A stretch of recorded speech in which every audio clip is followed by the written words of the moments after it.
Buenos días. Buenos días a todas nuestras amigas y amigos que nos siguen a través de los 96.5 MHz de la frecuencia modulada de estéreo de RTP 96.5 FM, en las provincias de Santa Elena y Guayas 98.7 FM, en la provincia de El Oro. Muy buenos días también a las personas del Real Audio, www.rtp.es, y muy buenos días a quienes nos escuchan y nos ven a través del canal de YouTube de RTP, el Facebook Live de RTP, el Facebook Live de su servidor Rodolfo Vaqueri Zulum, y estamos en todas las redes sociales como @rtp.es.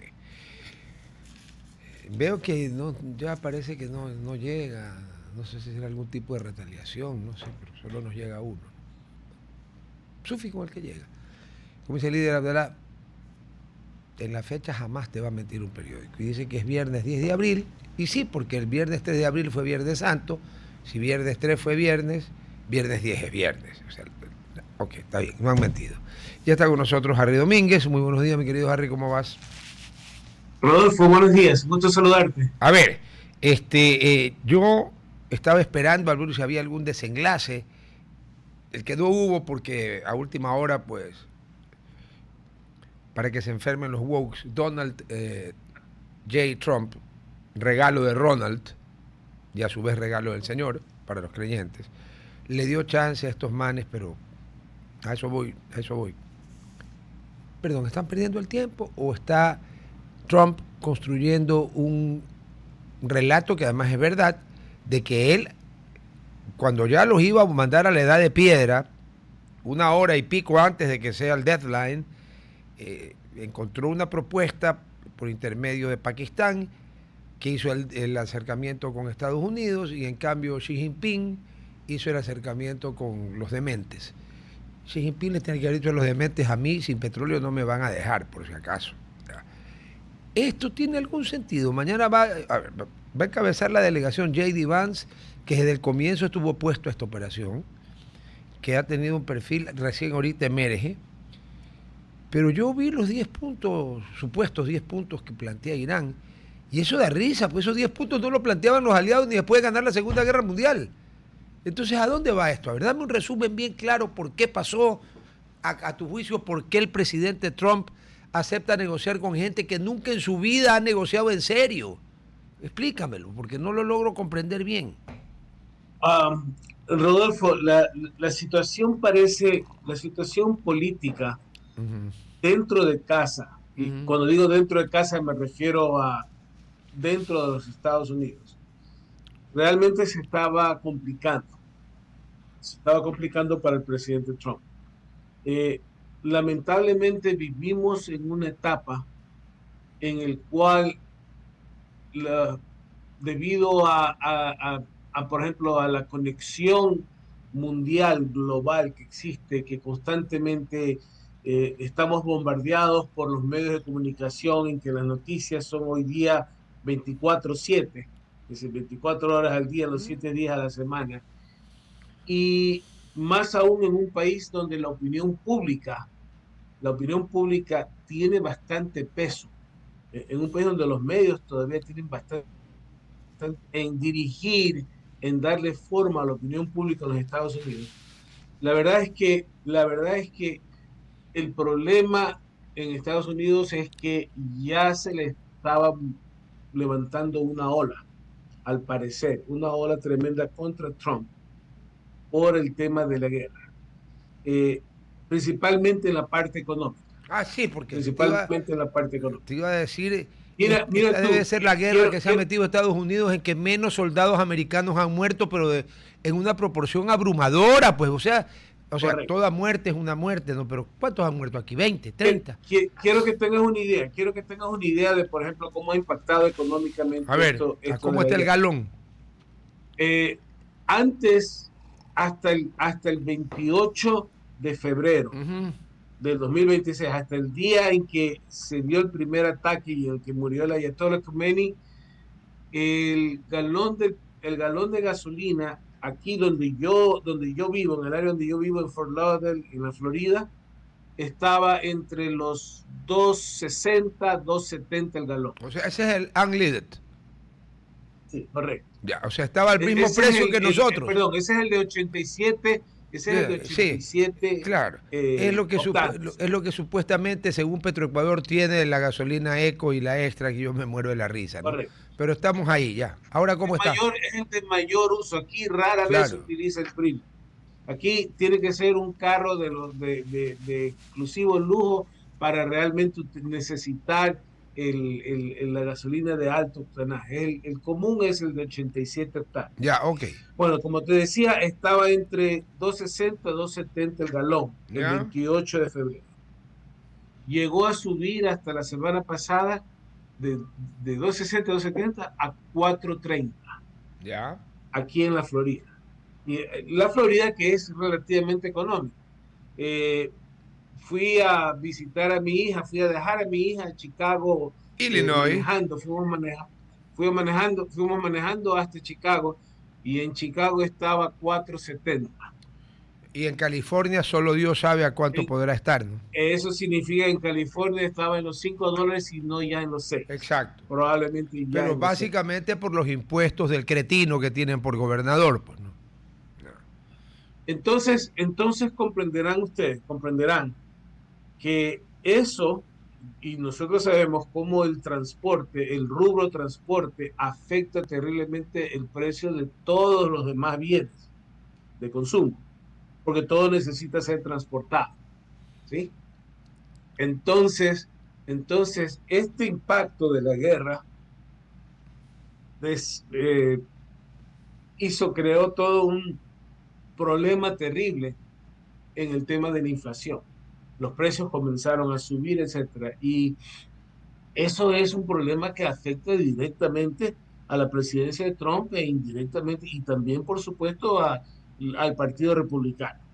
Y recordemos que estamos Noviembre a 3. elecciones a corto. Sí, Estamos en noviembre. noviembre a las elecciones de medio tiempo. Estamos, a ver, nos Entonces, falta todo mayo, abril, mayo, junio, julio, agosto, septiembre, octubre, 6 meses, y hoy día estamos 10. Digamos que faltan 6 meses y 24 días, redondeemos para no pelear, faltan 7 meses. Ya. ya, Que parece mucho, pero que no es mucho. diciendo las cosas como son, Ujú. y me gusta siempre decir las cosas como son, sí se notaba, sí se veía una necesidad ya de dar por terminado el conflicto. Ahora, ha habido un abandono por parte de los demás miembros de la OTAN, en el sentido de que los demás miembros de la OTAN no han ayudado para el tema del estrecho de Hormuz. Y aquí viene la parte más interesante, ¿no? La parte más, eh, lo irónico de todo esto, que quien realmente depende del petróleo que fluye desde el estrecho de Hormuz, es Europa Y el sudeste asiático, comenzando y el por China. sudeste asiático, incluyendo China. Claro. Ahora, China no tenía problema porque Irán no va a atacar los barcos de China, ¿no? Y los va a dejar de China y de India, no los toca, los deja pasar. El problema era para Europa. Por eso en algún momento Trump dijo, bueno, Europa, ustedes tienen problemas de petróleo. Bueno, nosotros tenemos bastante petróleo por vender. Estamos abiertos para vender. Y ustedes, si quieren, vayan, abran el estrecho de Hormuz. Vayan y Pero go get them, vayan y cójanlo. ¿Qué van a cogerlo si los europeos se han vuelto una tracalada de cobardes? Eso es lo que son. Ahora, dentro de mi análisis, y esto te comentaba ayer cuando hablábamos por teléfono, Rodolfo, a mí lo que me crea cierto disgusto respecto de este problema es que se está dejando el régimen intacto en el sentido de que se está dejando que todavía los ayatolas y el extremismo islámico dejándolo en control de Irán. Ahora, ahí hay un problema, ahí hay un problema. Se esperaba con este ataque que se inició el 28 de febrero, se esperaba darle el golpe final al régimen iraní para que dentro del mismo Irán surja una oposición que vaya a tomar el poder. Lamentablemente no existe en este momento en Irán ese liderazgo político. Además que No te existe recuerdo que cuando salió el pueblo iraní a las calles, las estimaciones que no se ponen de acuerdo están entre 25.000 y 50.000 personas ametralladas en las calles por la Guardia Revolucionaria iraní. Claro, no estaban preparados para eso, pero el momento para haber atacado era ese, que tenías al pueblo en la calle. Entonces, aunque el pueblo iraní estuviese mayoritariamente en contra de los ayatolás, aunque estuviese, supongamos que lo están, ¿no? No sabemos, aparentemente sí, pero no podemos no podemos decir con certeza mayoritariamente, porque también el régimen iraní tiene bastantes seguidores. Oye, digamos que mitad y mitad. Digamos que hay mitad que no los quieren, mitad que los adoran, ya. Estamos hablando de un pueblo, de un país en que la población está desarmada. La población está desarmada, no tiene ninguna herramienta para contrarrestar la violencia que puede ejercer el gobierno, las autoridades gubernamentales. Y como decía hace un momento, no hay en Irán una figura política contraria que pueda surgir como líder, ¿sí? El único que más o menos aparece por ahí es el hijo del Shah de Irán, Reza Pahlavi, pero él es alguien que ha vivido toda esta vida, todos estos años, más de 40 años en exilio en Estados Unidos, y tiene una percepción, tiene una imagen demasiado de élite, que no creo que convenza, no creo que todavía haya él llegado a un punto de convencer de un liderazgo político en Irán. Entonces, en este momento, Irán carece de un líder político opositor que sea capaz de derrotar al gobierno. Más o menos con las distancias respectivas, lo que sucede en Venezuela. Correcto. Digo, más o menos. Porque aunque Corina Machado sea una líder que ha demostrado interés y todo eso, como que todavía no pega en ciertos círculos socioeconómicos, culturales dentro del mismo Venezuela. Además que no tiene una puñetera pistola ni un puñetero fusil y los otros tienen de todo. Y cuando tú estás en esa situación de que tienes una enorme mayoría que votó por este señor, que realmente es votar por ella, pero que no tiene ni una horqueta, porque tú te has fijado que una de las características de todos los regímenes dictatoriales, sean comunistas, ¿cómo le gusta decirse a los gringos? Aquellos son progresistas, comunistas, progresistas, socialistas, o de los acomplejados pendejos latinoamericanos, incluyendo Ecuador, es que no permiten que el pueblo tenga armas. Claro. Y por eso, mira tú la profundidad de la sabiduría de quien redactó el Bill of Rights, de la segunda enmienda.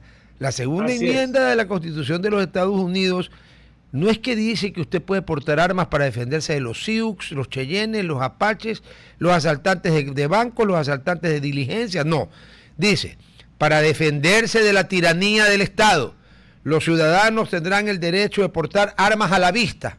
No las puedes esconder. Ya, y encima el mismo tipo que las que tiene el Estado, ¿no? Eso dice la segunda enmienda. Rodolfo, yo, como tú ya sabes, yo doy clases de American Government aquí en la Florida. Sí.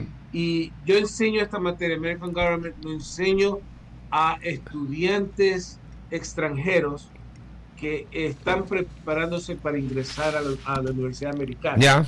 Y dentro de la American Government, yo enseño pues la Constitución americana y enseño las enmiendas.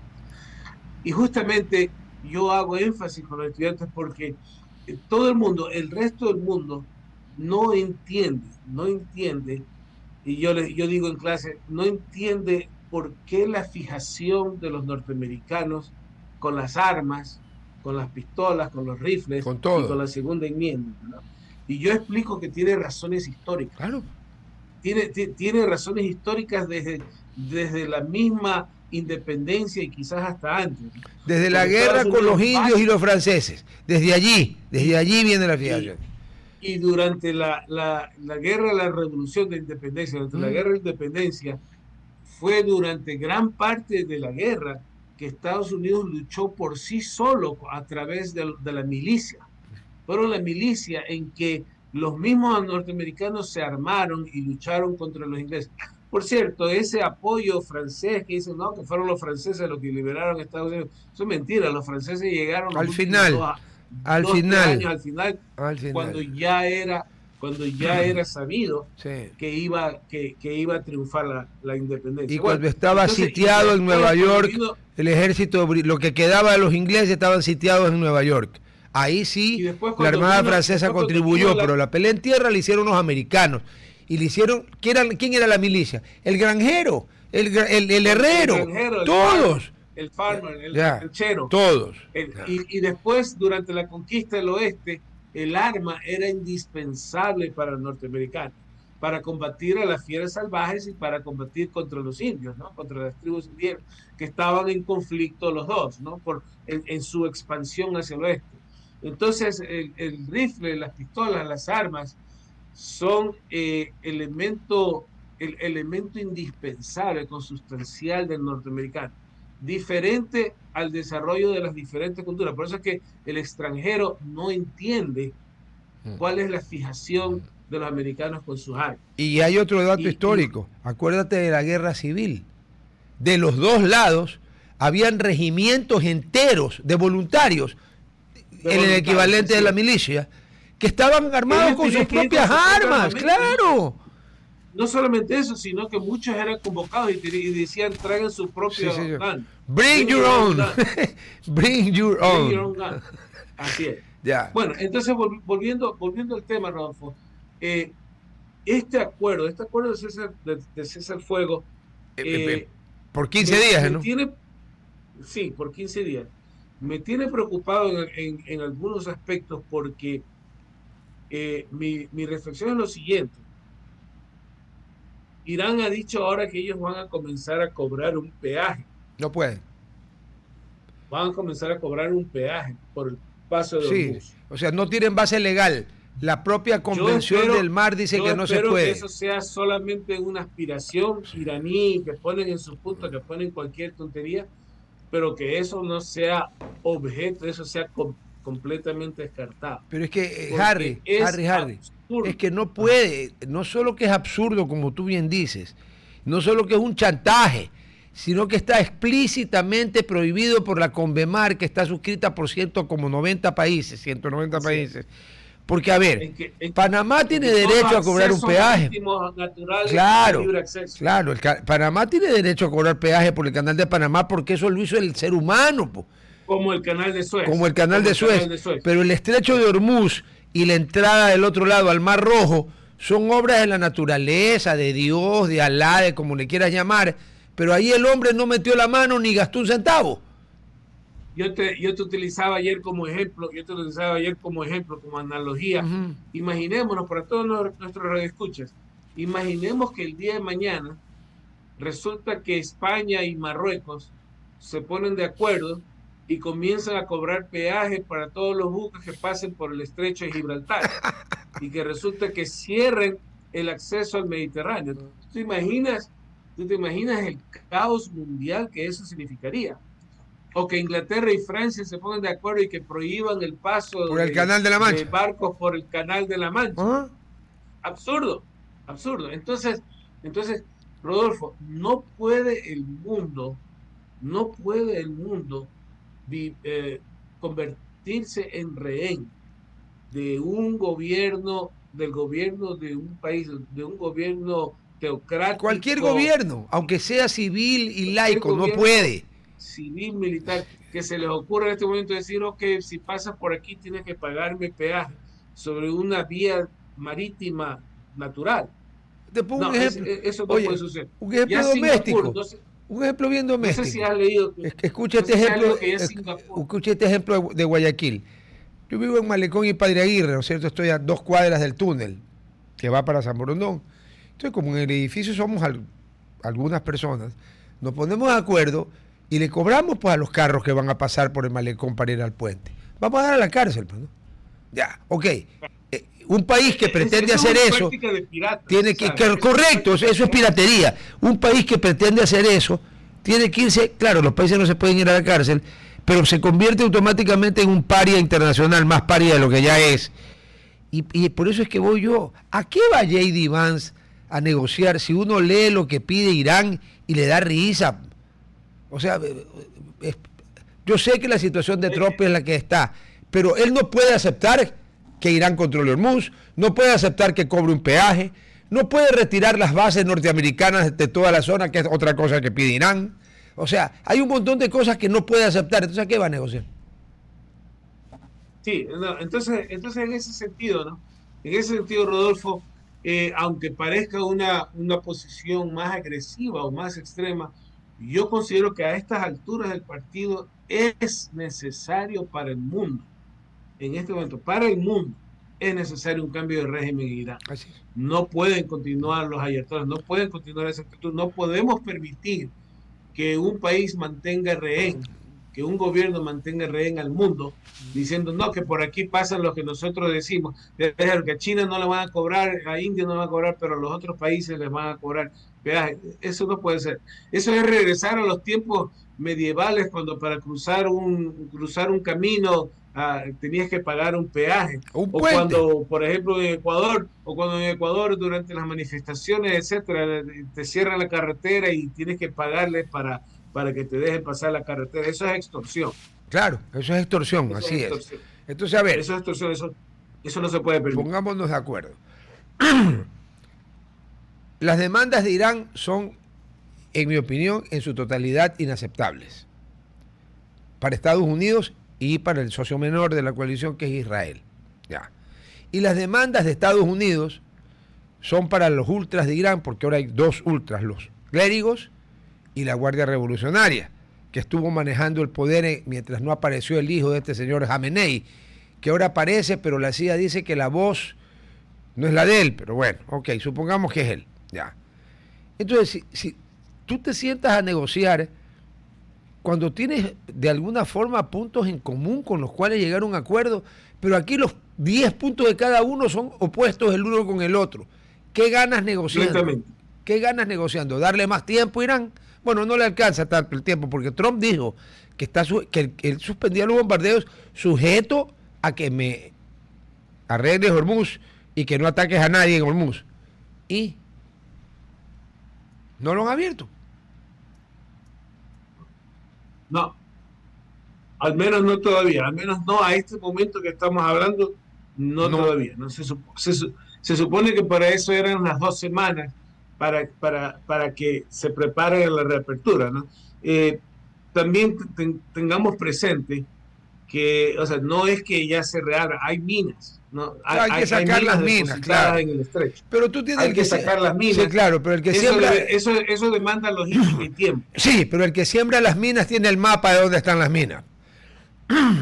O sea, para Irán es muy fácil sacar las minas porque ellos saben dónde están. Correcto. Y por eso es que a los barcos que han pasado les dan el chart de dónde están las minas y las vuelven a mover para que nunca sea la misma, pues si no, no sirve de nada. Pero perdón, tú no puedes minar una vía natural como es el estrecho de Hormuz, por favor. Eso, aparte, ya es un acto de extorsión armada. Porque donde pasas, chocas con una mina y chao. Rodolfo, la conducta de este régimen iraní con este tema del estrecho de Hormuz me ha convencido que la única solución es el cambio de régimen. La única solución. O sea, esas son la cosas, solución esas son cosas estable, que no sí, se pueden permitir. Sí, la única solución estable es esa, que salgan los dementes. Ahora, o que haya un control internacional sobre el estrecho de Hormuz, que de todos modos pasa por el cambio de régimen, ¿no? Ese sector del estrecho de Hormuz tiene que estar bajo control internacional para garantizar el libre paso por ahí. Yo te diría, no se puede. Un control, ¿sabes qué? De los 5 países que tienen poder de veto de la ONU. O sea, Estados Unidos, la Federación Rusa, la República Popular China, el Reino Unido, la Gran Bretaña y Francia. Como ahí están representantes y aliados de los dos, va a haber un control en que cada uno se va a estar mirando al otro. O sea que va a haber un control de verdad. Pero no puede seguir en manos de Irán porque Estados Unidos podría destruirle el 91% de las reservas de Irán bombardeando Jarque, haciendo lo que quede a nivel del suelo. Y la nube tóxica, ¿qué crees con eso? No solamente eso, sino la opinión pública, la opinión pública no se le va a ir en contra, ¿no? Irán y el gobierno iraní y la prensa, los medios de comunicación, de alguna manera influenciados por el islamismo, han hecho un buen trabajo en el sentido de bombardear, ¿no?, a través de los medios de comunicación, y lo ha convertido a Irán en el David, ¿no?, en la lucha del David contra Goliat, y lo han puesto como el débil, el pobrecito que sigue peleando, ¿no?, que sigue luchando. Entonces eso impacta, ¿no? Y eso junto con el impacto económico que ha significado, lo pone al gobierno norteamericano en una necesidad de tratar de negociar. De, vamos a ver qué sucede en estas 2 semanas que siguen.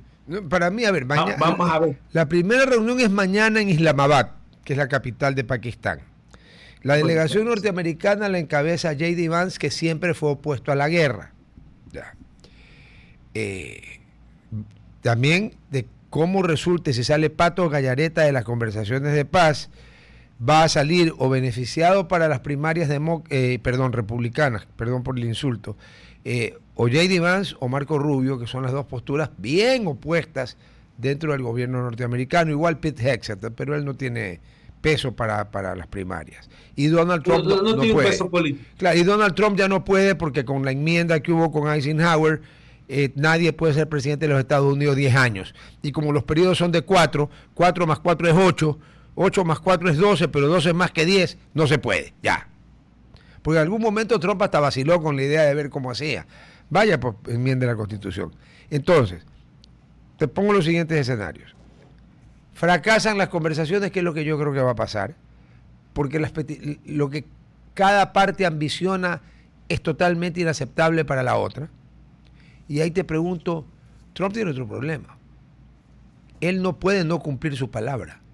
El comandante en jefe de los Estados Unidos, una vez que se embarca, no puede ser el que dé el paso atrás y el que salga corriendo. Además, cuando ha ganado la guerra, porque militarmente ha hecho pedazos Irán y ha ganado la guerra. No hay fuerza aérea, no hay marina, no hay nada.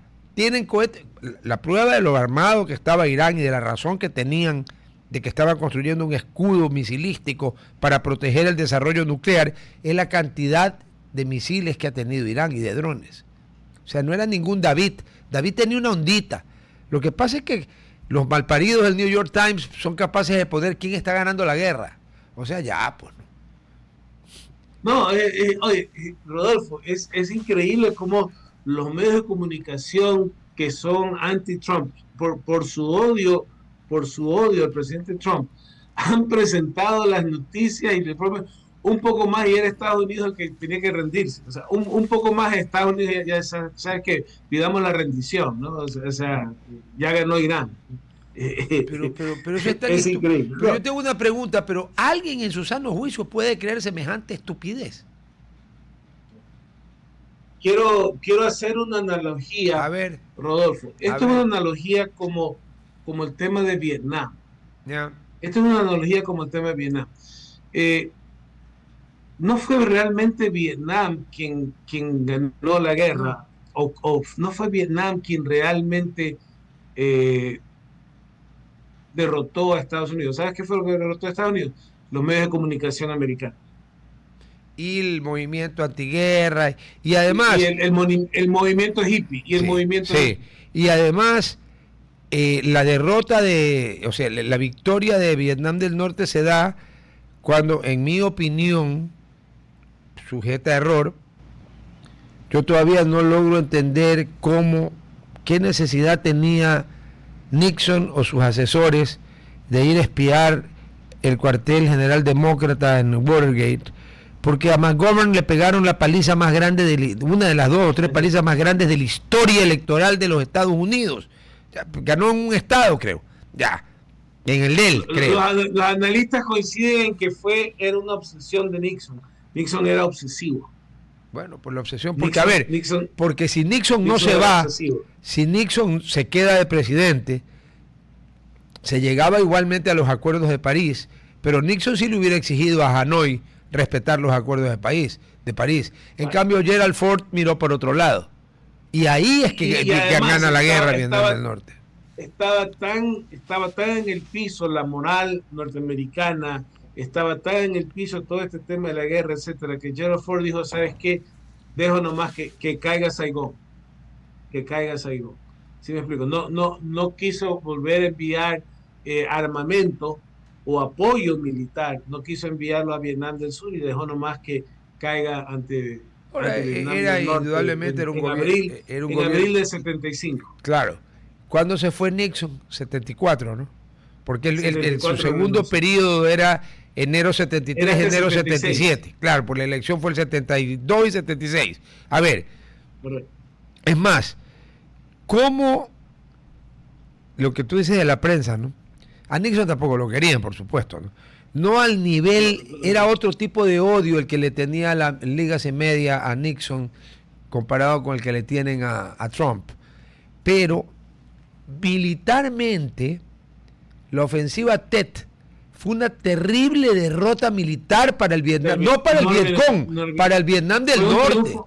Ya. Así es, fue un triunfo americano la pero ofensiva Tet. terrible, terrible, o sea que ya. Pero tanto que obligó a los norvietnamitas a regresar a la mesa de negociaciones y Kissinger firmó con los líderes de Norvietnam en París el Acuerdo de París del 73 y ahí es donde Estados Unidos al fin pudo salir de la guerra, bajo el compromiso de que si se rompía el pacto, Norteamérica iba a enviar soporte militar a Vietnam del Sur, que eso es lo que Gerald Ford ya no quiso hacer.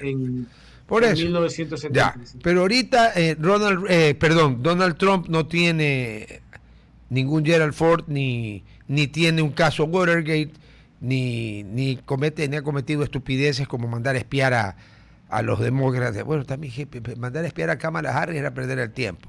A ver, entonces, pregunto yo, si las negociaciones fracasan y Trump literalmente desaparece a Irán, lo manda, como dijo él, a la edad de piedra. Gana sí.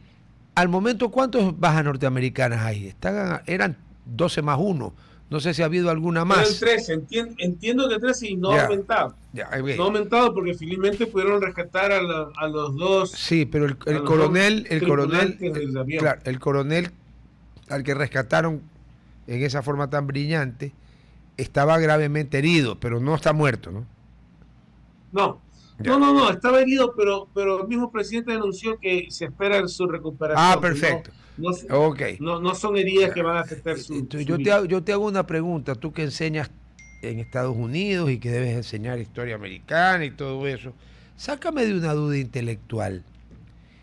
¿En alguna guerra que haya intervenido Estados Unidos desde que es país, o contando la de la independencia, ha tenido 12 más 1 muertos en total? No que yo sepa, ¿no? Ni en Granada, que era un juguete. Ninguna tampoco, ¿no? Ninguna tampoco. Porque hasta la guerra americana-española hubo claro, lógico. En Filipinas hubo combates terribles.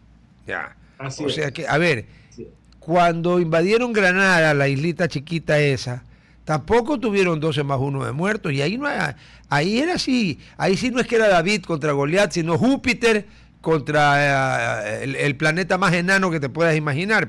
Porque Granada es una isla que hay que buscar un microscopio para encontrarlo en el mapa. Tampoco tuvieron esa base. Incluso cuando fueron a Panamá a cogerlo Noriega, que no fue una guerra, no fue realmente una guerra, fue simplemente una operación para sacarlo de Panamá. Hubo algunos muertos, hubo algunos soldados muertos. Yo creo que más de los de ahorita. No fueron muchos. Me parece que hubo como 20 y pico. Claro. Me parece que hubo como 20 y pico. Sí, pero 20 y pico se podría acercar al doble de los 12 más 1 que hay ahorita. Entonces, los Estados Unidos, la cambio la frase, la voy a parafrasear. Para suerte de Adolf, cuando fue el desembarco en Anzio y cuando fue el desembarco en Normandía, especialmente en la playa Omaha, que le tocó a los norteamericanos, si hubiera habido televisión como la guerra de Vietnam, a Roosevelt lo hacen firmar la paz al día siguiente, porque eso, Omaha fue una carnicería donde los norteamericanos tuvieron entre muertos y heridos más de 15,000 personas en un día. A ver, o sea que... Y es que, Rodolfo, regresemos. Lo que pasa es que vivimos en una época, en esta época digital en que vivimos, donde hay noticias 24/7. Cualquier muerte, cualquier incidente se repite y se repite durante días enteros en las noticias. Claro, por eso te digo, ¿te imaginas un Omaha? Produce una percepción de que estamos perdiendo. Pero yo tengo una pregunta, igual con todo lo que hay ahora, si la gente en Estados Unidos hubiera tenido en vivo y en directo en su celular las imágenes de Omaha Beach, tú me imagino que viste la película Saving Private Ryan. Claro, así es. El comienzo de la película es una masacre, pues, y una masacre de soldados norteamericanos. Eso puesto en internet. Sabes que se cuentan algunas anécdotas, los medios de comunicación contaron algunas anécdotas, que algunos veteranos de guerra que estuvieron en Normandía durante el inicio de la película, porque estaban hablando de una película de los años 90, todavía habían veteranos de guerra. Claro, habían vivos, sí. Sí, todavía habían vivos. Muchos tuvieron que retirarse del cine porque no podían, por la crudeza de esas primeras escenas, cuando comenzaban a abrirse las contrapuertas de los anfibios y comenzaba el disparo, etcétera. Entonces muchas personas dijeron que estaban con ese trauma en Normandía, tuvieron que retirarse del cine porque era como revivir. No, eso fue como revivir. Pero bueno, entonces, Trump tenía siempre los presidentes americanos ahora tienen dos problemas. Primero, que regresen centenares, peor miles de ataúdes cubiertos con la bandera norteamericana. En este caso, cero, porque, a ver, yo respeto muchísimo a los 12 más un muertos, pero oye, no llegan ni a 15. Ya, ese no es. El problema es que con el problema de Hormuz, el precio mundial de la gasolina, aunque Estados Unidos no necesita una gota de lo que sale de Hormuz, porque le sobra petróleo, pero igual el precio internacional te jode.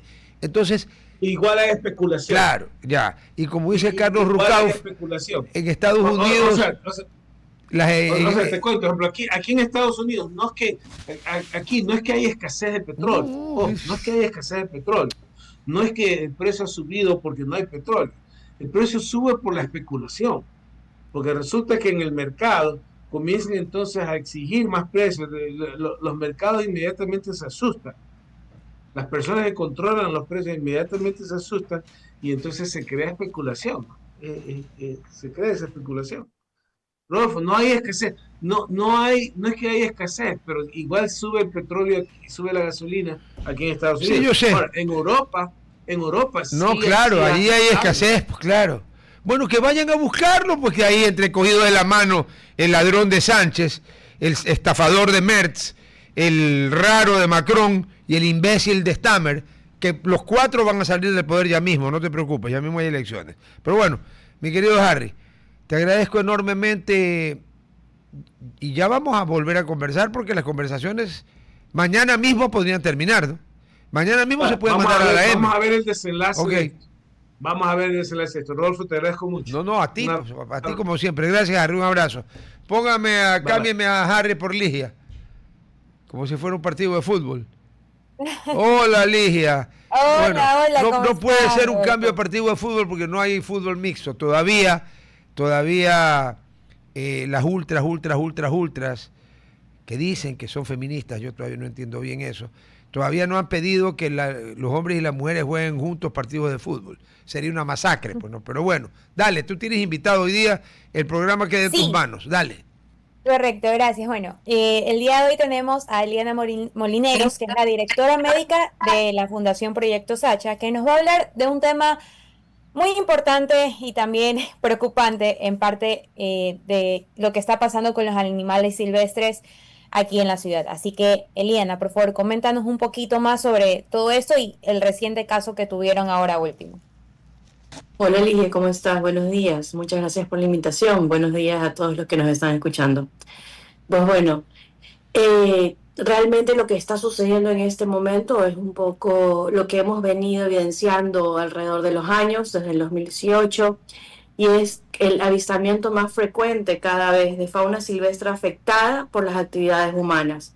En este caso en particular hemos recibido a un ocelote cachorro lamentablemente en estado crítico, hipotenso, hipolisémico, en huesos prácticamente. Y esto se da porque no tuvo el cuidado de su madre. ¿Por qué no lo tuvo? No lo sabemos. Lo más probable es por el sector en donde se encontró, que es Yaguachi, haya entrado en conflicto precisamente con actividades humanas. Y una consulta, Eliana. Bueno, ahorita como tú dices, que lo encontraron en Yaguachi, que puede que haber estado en este tema de contacto con los humanos y que obviamente pudieron afectar su bienestar. También estaba leyendo en sus cuentas que van más de 200 casos de animales silvestres ya en el año que han tenido, que han llegado a ustedes. ¿Nos puedes contar un poquito más sobre Sí. qué tipos de especies suelen llegar?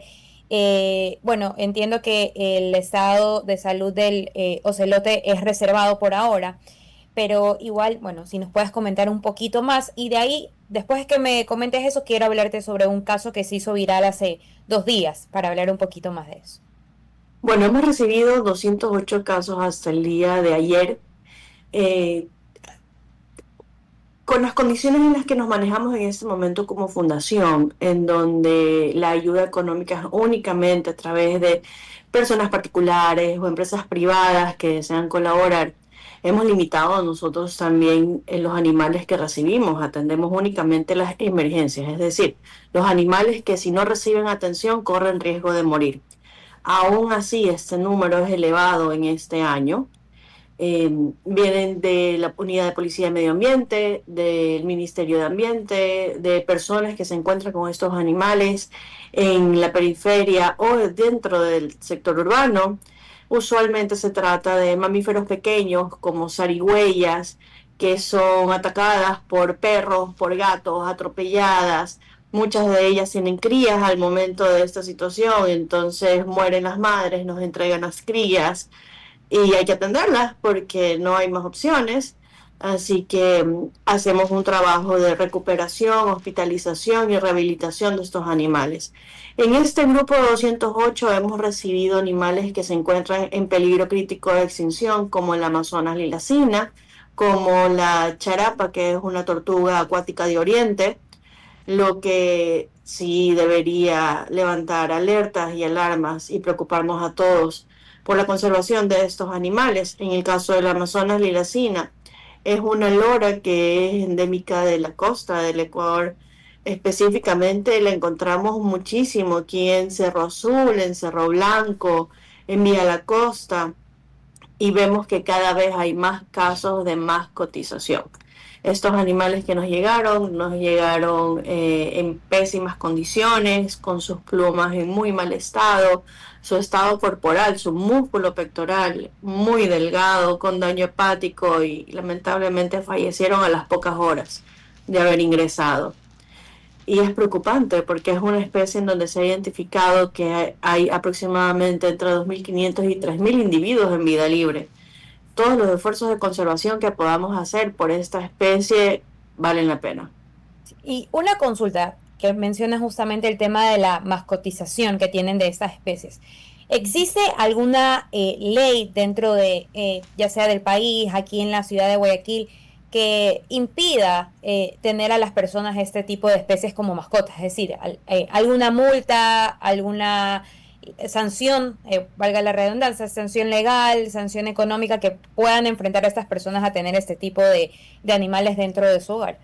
Claro que sí. La mascotización como tal no está tipificada como delito, Okay. pero el tráfico, la tenencia, la captura, la pesca, el transporte, están tipificados como delitos en el Código Integral Penal en su artículo 247 y tiene una sanción de pena privativa de libertad de 3 a 5 años y dependiendo de las agravantes puede ser muchos más años.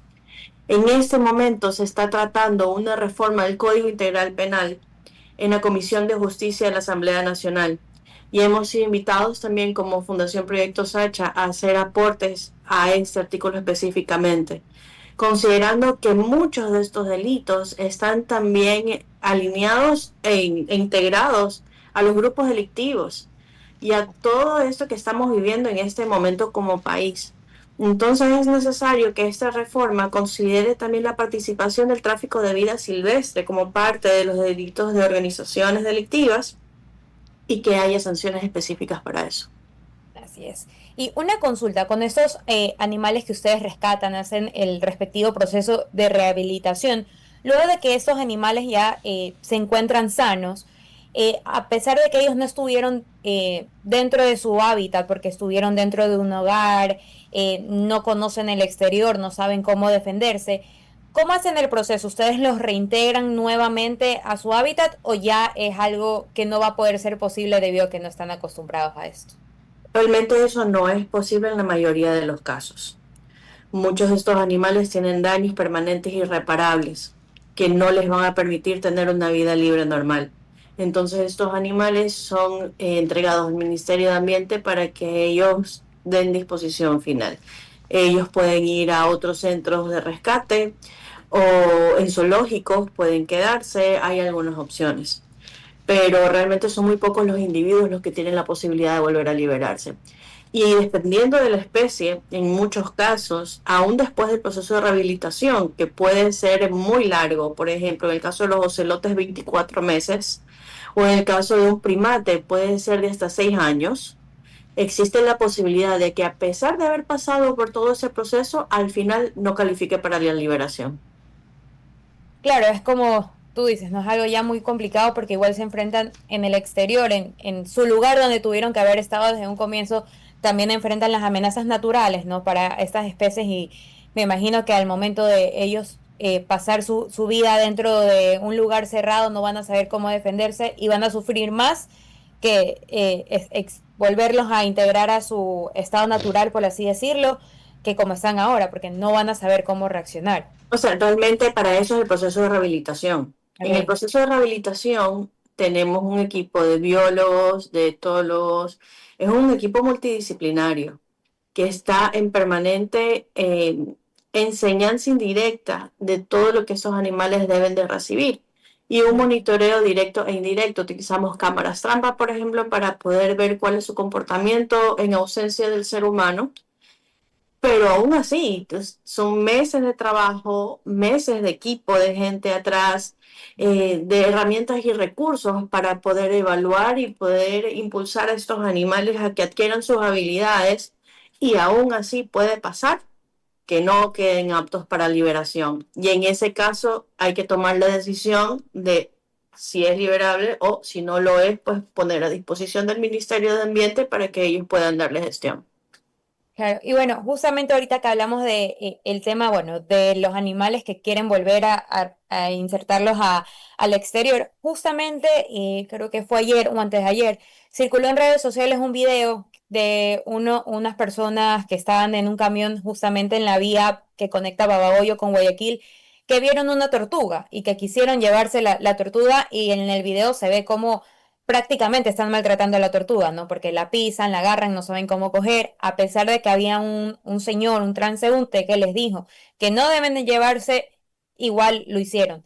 ¿Qué nos puedes comentar sobre este caso? Porque me imagino que aquí también, bueno, a nivel nacional y aquí en la ciudad de Guayaquil, como tú dijiste, hay el tema de las zarigüeyas, se pueden encontrar los ocelotes, los loros, las personas los han de ver como una especie increíble o algo que no ven comúnmente y se la quieren llevar. ¿Qué mensaje puedes dar o desde tu punto de vista, qué piensas de estos casos? Bueno, en este video en particular vemos, para mí la intención real de llevarse este animal es beber su sangre, que es justamente una creencia montuya, una creencia de los pueblos cercanos a estas tortugas, de que cura el asma, ¿ya?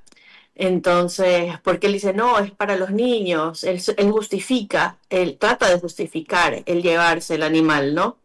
Y después vemos que la lanza terriblemente hacia arriba de una volqueta a una distancia en que definitivamente pudo causar una fractura a ese animal. No tiene ninguna intención de llevarse el animal amorosamente para tenerlo como una mascota.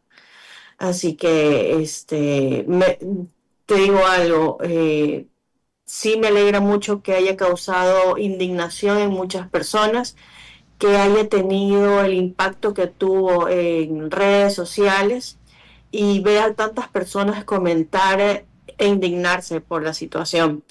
Eso nos da algo de aliento, ¿no? Porque ya cada vez somos más las personas que empatizamos con el animal. Sin embargo, pues bueno, se la llevaron, ya la captura configura un delito, el transporte configura un delito, entonces la pena privativa de libertad para ellos efectivamente se vuelve una sanción posible. Entiendo que en este momento el caso lo tiene ya la Unidad de Investigación de Delitos Ambientales de la Policía Nacional y que están avanzando con la investigación. Claro, eso también quería consultarte, que si tú nos puedes decir para estas personas, ¿no? Como tú nos decías al comienzo, que a ustedes le llegan casos de personas que encuentran las especies, el Ministerio de Ambiente y demás, ¿qué puede hacer una persona cuando se encuentra en esa situación? Digamos, yo estoy en la calle y encontré una zarigüeya que fue atropellada. Nosotros como ciudadanos, ¿cómo podemos ayudar a esta especie, ¿no? Para obviamente no dejarla morir y poder ayudarla a que siga viva. ¿Qué podemos hacer nosotros?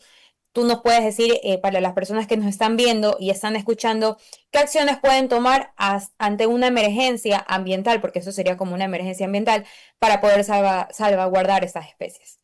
Bueno, lo primero es llamar al 911. El 911 coordina la llamada con la unidad de policía del medio ambiente y son ellos los primeros en llegar a las escenas. Si esto toma mucho tiempo, que suele pasar porque la unidad es pequeña y las zonas son muy grandes, pueden poner a buen recaudo el animal utilizando una toalla o un cartón siempre que sea posible. En algunas especies como la zarigüeya, como las tortugas, que tienen una movilidad más limitada, sí es posible. Pero en el caso de animales como mapaches, como celotes, sí es necesario esperar a la unidad de policía de medio ambiente que tiene los equipos adecuados o los bomberos. Bomberos también tiene buenos equipos y tienen una unidad de rescate de animales que pueden colaborar. Ok, perfecto. Y bueno, y también ustedes como fundación del proyecto Sacha, ¿cómo las personas los pueden ayudar? Porque su labor también es muy importante, como dices, que ya han recibido en lo que va el año más de 200 especies y que, como nos decías, que es un proceso largo de rehabilitación, que cuentan con varios profesionales que los ayudan en la recuperación de esas especies. ¿Cómo las personas también pueden apoyarlos a ustedes para que puedan seguir ustedes realizando esta labor que ayuda a preservar estas especies? Bueno, primero los invito a que nos sigan en nuestras redes sociales. Nuestra red social con la que tenemos actualizaciones diarias es Instagram. En Instagram nos encuentran con @proyecto Sacha. Ahí subimos la actualización de los casos que vamos recibiendo y en las primeras publicaciones tenemos la cuenta a la que pueden colaborar directo a la fundación. Tenemos otros medios, tenemos también PayPal, tenemos GoFundMe para personas en el extranjero y pueden hacer sus aportes ahí. Diariamente nosotros subimos las historias que nos van llegando, los animales, cómo van avanzando y pueden ver un poco del desarrollo de las actividades. Muchas gracias, Elena, por compartirnos esta información. Yo creo que es muy importante que, como dije, las personas que nos están viendo y nos están escuchando sepan esta información y sepan cómo pueden ayudar a estas especies que pueden encontrarse en peligro, que aquí dentro de la ciudad, lastimosamente, sí hay muchos casos, porque puede ser el tema de las zarigüeyas que se pueden ser atropelladas, también electrocutadas porque pasan por el tema de los postes, de los cables. Lastimosamente, en las zonas donde habitan esas especies ha crecido el tema de la infraestructura, el tema de que han creado urbanizaciones, han quitado áreas en las que los animales puedan estar, han cortado bosques, árboles, han creado más calles, el tema también de toda esta reconstrucción que realizan a veces en las calles, que también les genera un miedo, y también algo que enfrentamos lastimosamente en este país, en esta ciudad más que nada, es la tala de árboles, injustificada, que suele pasar, como lo vimos el año pasado, el caso que ocurrió en la ciudad de Las Garzas, que ni siquiera tenían un permiso para poder realizar la tala de esos árboles, y que muchos animales quedaron sin hogar. Entonces, Eliana, muchísimas gracias por compartirnos esta información, que es muy importante. Así que ya saben, las personas que nos escuchan, si se encuentran en esta situación, se pueden comunicar directamente con el 911, y animales que ya han sido rescatados y que los tiene la Fundación Proyecto Sacha, ya saben, síganlo en sus redes sociales para que puedan seguir ayudándolos. Muchísimas gracias, Eliana, por compartirnos esta información. Gracias a ti. Listo, cuídate. Chao. Ligia, una pregunta. ¿En qué quedó el de la tala de los árboles que se habían hecho sin ninguna autorización? ¿En nada? La de las posadas de Las Garzas, justamente creo, si no me equivoco, a comienzos de año ya presentaron la denuncia, una multa al presidente de la urbanización Las Garzas. Creo que si es de miles de dólares la multa que tienen, y que tenía que plantar nuevamente árboles. Ya, Eliana, si sigues aquí, no sé si tú tengas un poquito más de información sobre lo que ocurrió, con la tala de árboles. Yo me refiero a la tala de árboles sin autorización, que talaron los árboles porque les dio la gana. Esa gente fue sancionada. Hubo sanción administrativa de parte del municipio de Guayaquil, y la Fundación Rescate Animal Ecuador presentó una acción de protección por los derechos de los animales, que también fue aceptada por el juzgado y tuvo una decisión favorable. Ya, pero cuando me dices, en este país a mí me dicen hubo sanción, yo pregunto, perdón, ¿y el sancionado cumplió la sanción? O sea, si la sanción fue una multa, pagó. Si la sanción fue XYZ, ¿lo hizo o se quedó la sanción en papelito?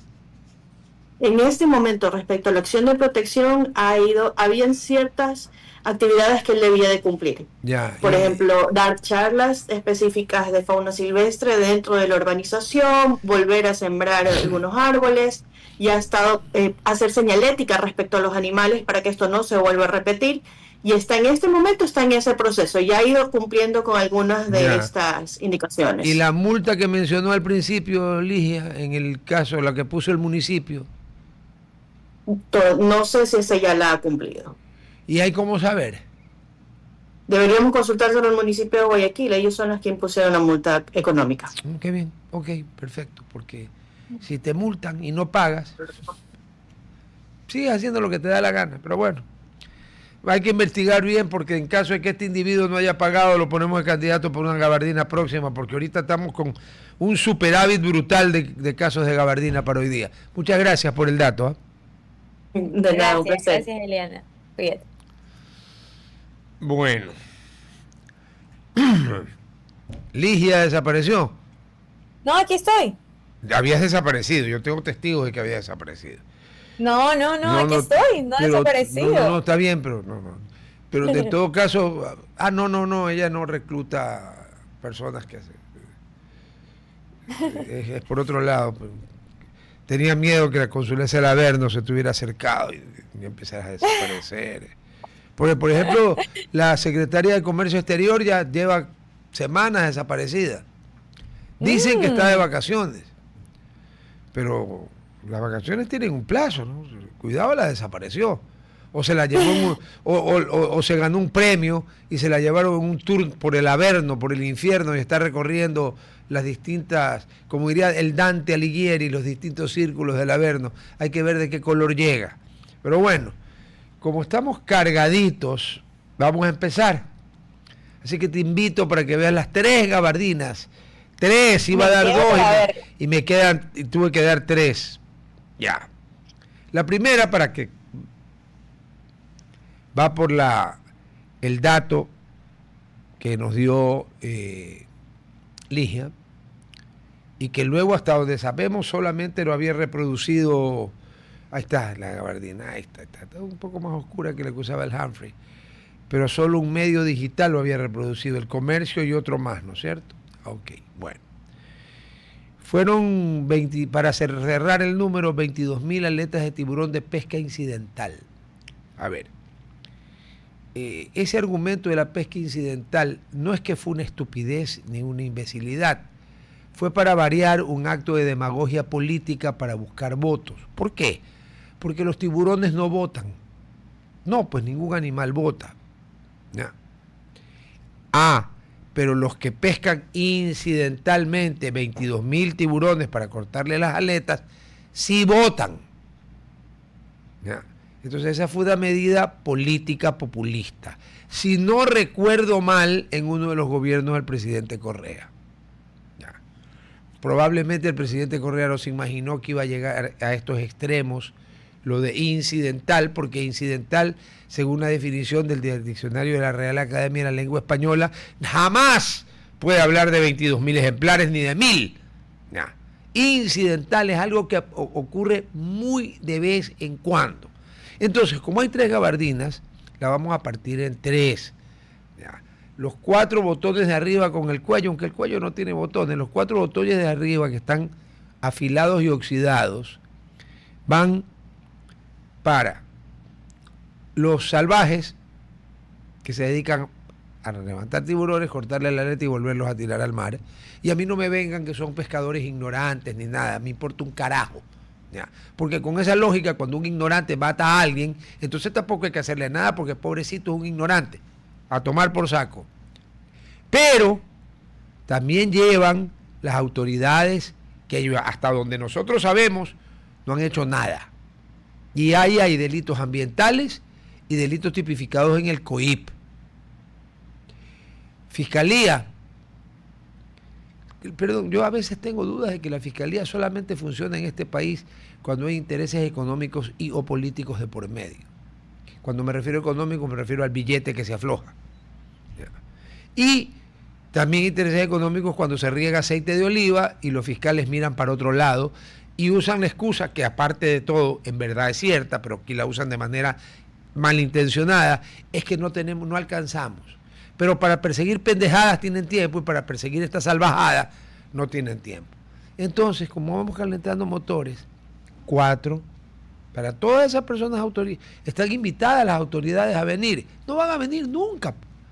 ¿Sabe por qué no vienen? Aquí nadie les va a pegar, aquí nadie les va a gritar, nadie los va a insultar, nadie ni siquiera les va a hacer, en mi opinión, la ofensa de terminar agradeciéndoles por comparecer. ¿Qué comparecer si yo acaso soy fiscal o juez? Si uno soy autoridad, uno comparece ante la autoridad. Así que tomen su gabardina, unos, a unita. La segunda es la que avanza, la que no pudimos dar en Semana Santa. Vean, cuando uno se encuentra ante la disyuntiva de calificarse un acto, alguien, sea una persona natural, una persona jurídica, una institución que es una persona jurídica también, lo hace porque son muy vivos o porque son muy bobos, hay que añadir, en el caso de instituciones del Estado, o porque son perversos traidores, Judas. ¿A quién me refiero? Al Servicio de Rentas Internas, pues a quién más me voy a referir. Son tan imbéciles o tan perversos, ¿ya? O tan enemigos soterrados, que hay bastantes y que todavía no los terminan de detectar. El gobierno debería haber creado ya una especie de subsecretaría para detectar quiénes son los infiltrados, porque eso solo lo pudieron haber hecho un acto de grave imbecilidad, de estar bajo el influjo de alguna droga pero muy fuerte, o de puros desgraciados con mala leche llamados malparidos, o sea, hijos de P. ¿No? Algún escándalo sobre ponerle IVA al pan. Al pan. ¿Por qué no se ponen IVA para pensar? No pagarían nunca. No, pues, lo del SRI se ponen IVA para pensar y no pagan. No piensan. Me estoy refiriendo a los que tomaron esta resolución.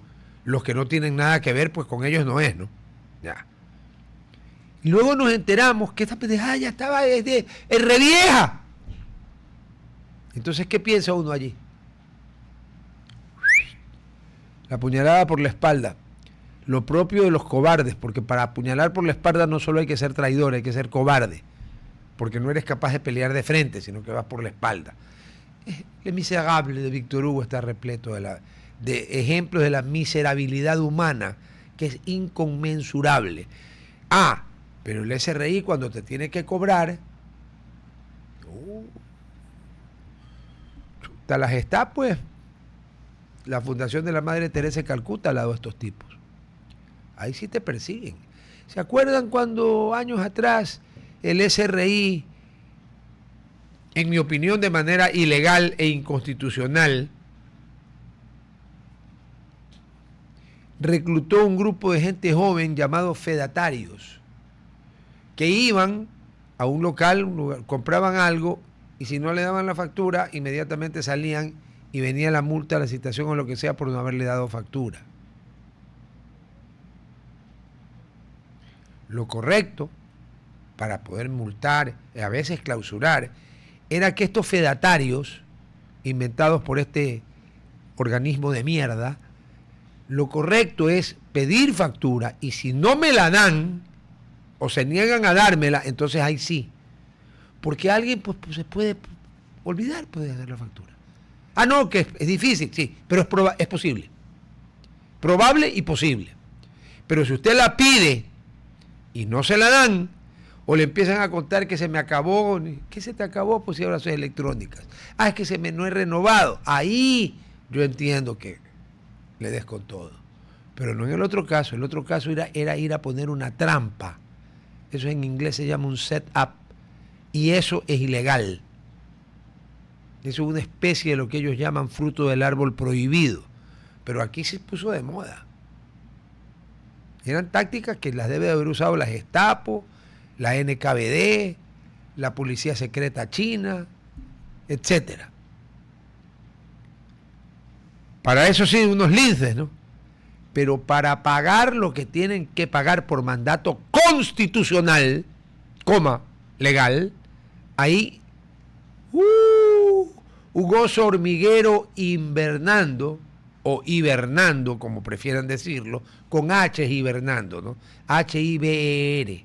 Ya, ¿ok? Es un animal rapidísimo pues, al lado de ellos. Pese a que cuando están hibernando están dormidos, ¿no? Lo que le dije el otro día. Finales de marzo del 2026, y el Servicio de Rentas Internas se digna emitir una resolución por cada mes, ¿no? Resuelve que después de haber revisado todo, que fulanito de tal tiene derecho a la devolución de tanto por IVA correspondiente al mes de enero, otra por febrero, otra por marzo, otra por abril, otra por mayo, otra por junio, otra por julio y otra por agosto. Sí, pero del 2025. Pero vaya usted, débale pues al SRI en marzo del 2026, ahorita estamos en abril del 2026, eliminemos enero, algo que debe desde febrero del 2025, para ver si no le cae la coactiva, la mierda activa y las demás cosas que tiene este Estado ladrón. Estado, no me refiero al gobierno, ni a este ni a ningún otro, es el Estado. El Estado ecuatoriano es un Estado ladrón en todas sus divisiones, desde el Estado nacional hasta el Estado municipal. Y aquí en Guayaquil no era así, porque ni el ingeniero Febres Cordero, ni el abogado Nebot, y creo que ni la abogada Viteri, se dedicaron a revisar de dónde podían exaccionarle plata a la gente, que a duras penas vive y sobrevive en una economía jodida. Bueno, ya hay una demanda formal de revocatoria de que, señor, se acabó, pues no, ¿hasta cuándo? Yo no me estoy pronunciando por su culpabilidad o inocencia, eso lo determinarán los jueces, pero no se puede ausentar del cargo por tanto tiempo, señor. Entonces administrativamente se va a tener que ir, porque en esta alcaldía es que descubrieron cómo robarnos más plata. Pero bueno, dejémoslo pues, estoy con el SRI. Entonces, señores, como ustedes juegan tan limpio como si hubieran caído en la cloaca máxima de las cloacas, así de limpio juegan ustedes, que para cobrar son un rayo y para pagar son una tortuga, Y además, emiten el y no pagan. Sírvase disponer, se ordena disponer, notificar al Banco Central y al Ministerio de Finanzas para que le paguen. Oh, si el que me tiene que pagar eres tú. A todos los que le debes el IVA, que son, ¿a quiénes le devuelven el IVA? ¿A todos los ecuatorianos? No. Dos grupos. Las personas con discapacidad y las personas de la tercera edad. Uno podría hasta argumentar que por qué a los de la tercera edad. Puta, pero a los de la discapacidad no hay nada que argumentar. ¿Qué vas a argumentar? Aunque claro, ahí tienen tal cantidad de leguleyos y pendejos que son capaces de argumentar cualquier cosa. Es que tomen su gabardina, váyanse a la mierda. Ahí la última, póngamela de aquí. Esta es buenísima. Póngame ahí. Nombre del oferente, corporación se integra, proceso NCD, datos generales del oferente, persona jurídica. No, ponme primero el otro, que es la que origina el problema. Porque esos son los datos de quien envía esta comunicación. Esto le llegó a profe. ¿Ve qué coincidencia? Sofía y la niña Larisa. Estimados / as. Ya. Si a profe es una asociación, es la. Entonces tendría que haberle puesto estimada profe, ¿no es cierto? Ya. Si quieren pueden pensar para ver cómo escriben bien en castellano. Bueno, Asociación Pro Bienestar de la Familia Ecuatoriana. Ya verán de dónde viene la edición que viene para que vean por qué está llena de floriloquios la cosa, ¿no? Solicitamos su gentil ayuda, como esto viene de Quito, informando al colaborador de su empresa, el señor, entre paréntesis A,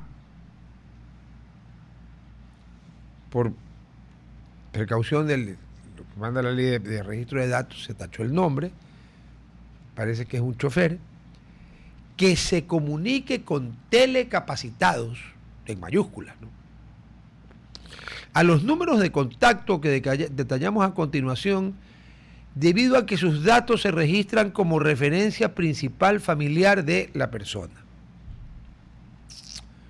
Solicitando las disculpas pertinentes, quito, coma, anticipamos nuestros agradecimientos. Bájame un poquito más. Luego vemos la otra. Esta es una compañía, un mail que envía esta compañía. Pónmela. La otra, pónmela.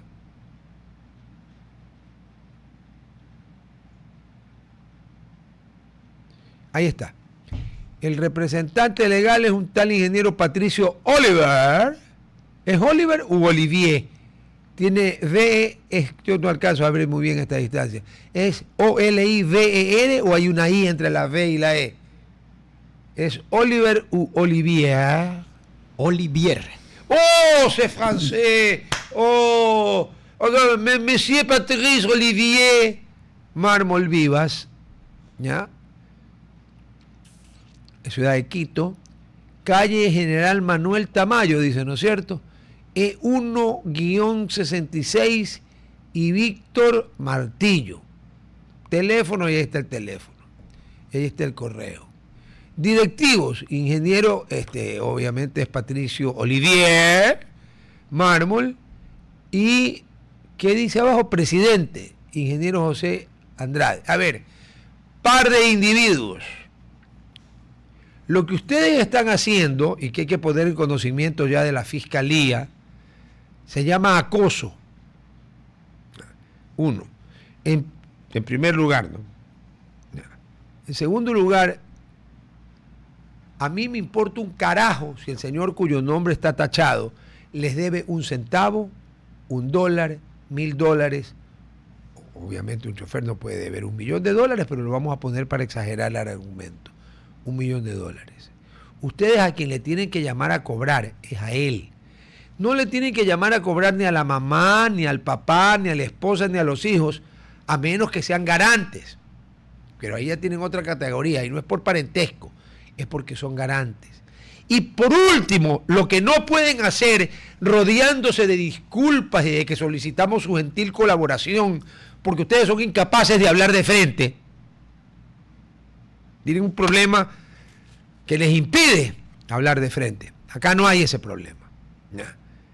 Esa cartita aparentemente tan gentil e inocente por la que piden disculpas es para embarrarle la reputación al chofer con su empleador y decirle, ve, este tipo no paga. Ustedes son unos malnacidos de cuarta categoría. Porque si el señor le debe plata, cóbrele a él.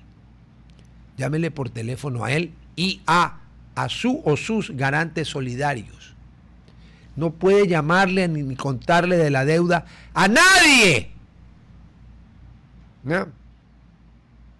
Porque está usted, par de imbéciles, están atacando y destruyendo la reputación de una persona.